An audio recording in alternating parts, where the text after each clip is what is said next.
everyone, and welcome to our fourth session. Once again, thank you all for joining. From our previous lessons, we learned how to draw the head of a comic character. So that includes the facial expressions, the facial features like the eyes, nose, mouth, and also proportions. We also learned how to learn from comics, which is by copying. Well, today we are going to learn how to draw a half-body portrait of a comic character. So we learned how to draw like the profile and avatar of the character. Now we are moving down on the body and we're going to draw like a half-body portrait.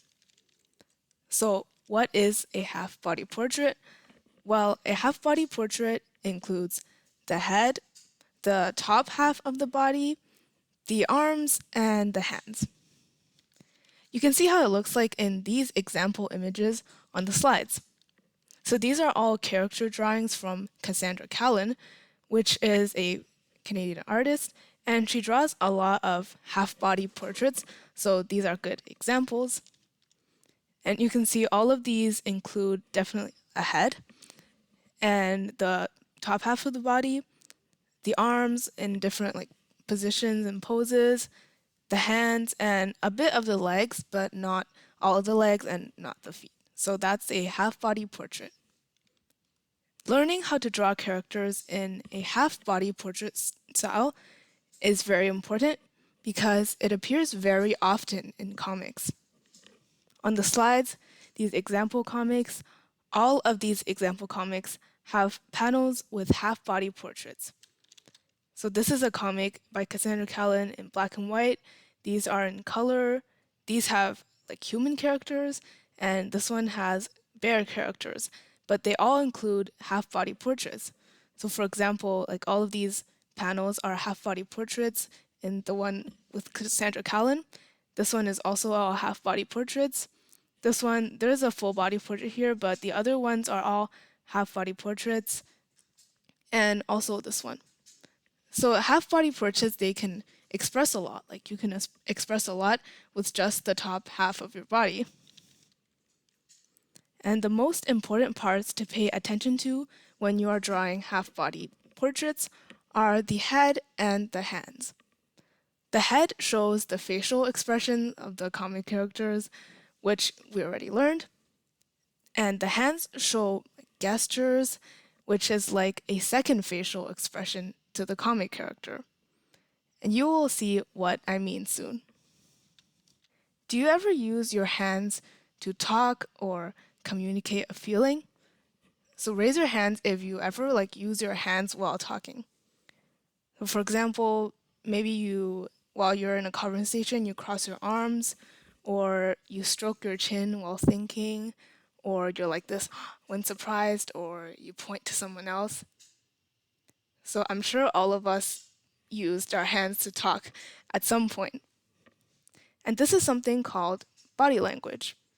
So without even like talking or even showing facial expressions, like you can have your face covered, our gestures or movements can show a lot of about how we think or feel. In these example images of comics, you can see many different gestures being made by the characters. So in this one with the bear, you can see this bear is making this like yelling gesture. Also, this bear is pointing and then maybe like excited and now asleep. And then this bear is like holding the pillow and like maybe being a little bit annoyed or angry. And then in this comic, this character's hands are trembling. So they can show a lot about how the characters feel. This character is obviously nervous. Once you learn how to draw gestures for your comic characters, you will be able to show their movements and expressions even more. This will help bring your characters to life, and the comics you draw will become much more expressive. There are a few things to pay attention to while drawing half-body portraits. The first one is proportions. If you don't know what proportions means, Proportion means the sizes of different body parts compared to each other. So, for example, how big is your hand compared to your head? You can try this out by putting the bottom of your palm against your chin and then putting the rest of your hand on your head like this. This is an example of proportion, and in this case, the proportions of the hand versus the head. On the slide, you can see this first example image of a realistic to exaggerated comic character, and like the proportions at first they're really realistic. So this one looks like someone in real life, like the head is very small, the body is longer, and then it gradually gets more and more cartoonish. And this one, the proportions are crazy. They're like the head is the biggest body part of the entire body, and the feet is really big. So this is an example of realistic to exaggerated proportions. In comics, the proportions do not have to be exactly accurate, so you can exaggerate it. On the second image, which is this one on the right of the slide, you can see the proportions for different aged kids in general. This one is a drawing of a 10-year-old, and you can see this 10-year-old is about 4.25 of heads. So this is like they use the head, the size of the head as a measurement for the entire body. The 6-year-old is about 4 heads. And then this 3 years old is about 3 heads tall. And in this image, this one on the bottom left with the adult that looks like some superhero and the baby, notice how the proportions help to clearly show age. This adult and the baby are the same height, but because their proportions are different, you can easily tell that this one is an adult and this one is a baby. So for adults, their heads are generally smaller, their shoulders are wider, and their legs are longer. And for babies, they have big heads compared to the rest of the body, and they have very short legs. Something else to pay attention to when drawing half-body portraits are structure and shape. Structure means how different parts of the body are arranged, and shape means the shape of each part of the body. For example, the head is kind of like an oval. The first image here is a drawing of the basic structure of the human body. There is a front view and a side view here. So there are three main blocks of the human body. First is the head, and then the chest, and then the hips. And then there are other parts that connect with each other. So for example, the neck, the shoulder here, the arms, the legs, and the waist. Also notice how the front view drawing shows that the structure of the human body is symmetrical. This image also includes major joints. Joints are parts of the human body that allow us to move. For example, the neck. You can move the neck like this, left to right, up and down in a circle. You can also move like this part of your shoulder, your elbows, your wrists, and also like your hips and your ankle and your legs, your knees. This image below, so this one with the stick man, shows what happens when you put these joints into action. So these are simple stickman drawings of joint movements, but they can show a lot of gesture and movement. So these stickmen, they're moving their joints and they look like they're dancing or something. Also, when drawing gestures or movements, you want to make them feel natural and expressive. So you want to express the feeling. For example, like happy, joyful, or like surprised or like sad. You don't want it to look too like static, which means like robotic. So you want to make it like flowy and expressive. Once you know how the body looks like and how it moves, you can make an interesting and expressive comic with just the top half of the body shown in the drawings. Now, one tip I have for you when you are trying to draw gestures is to observe yourself and the people around you.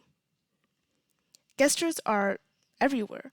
You can go anywhere, and if you see people, then you will see gestures. For example, like the park, the stores, your school, and then observe how those people move and the poses they make. So you can also make like poses and movements in front of a mirror and observe yourself if you're not in a public space. And the same goes with hand gestures. The image on the right shows a lot of different hand poses. And as I've said before, the hand is like a second facial expression.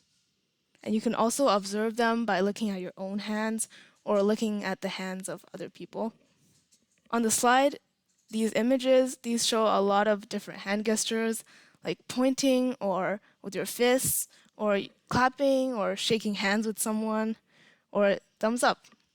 Hands are something a bit more complicated to draw, but luckily in comics, the hands do not have to be perfectly realistic, but I will still give you some tips to make it feel natural when you're drawing them.